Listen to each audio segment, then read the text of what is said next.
Tipid. Yan ang laging dialogue, pero parcel yan. Dapat nga magpasalamat ka sa akin eh, di ba? Kasi tagal-tagal mo nang minihiling ito eh. So, binili kita ng tsinelas. Tagulan na naman, di ba? Wow, Crocs ko pala yan.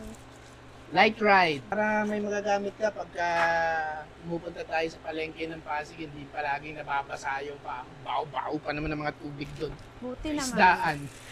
So yan. Mura lang to kasi ano to eh, Crocs Tagalog. Crocs panggap?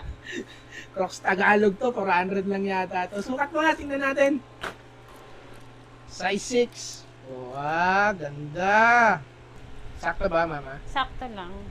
May libre pa palang ano to, bag na pamalengke, pwede itong pamalengke natin. Trip nyo rin yung ganyang Crocs Lite Tagalog.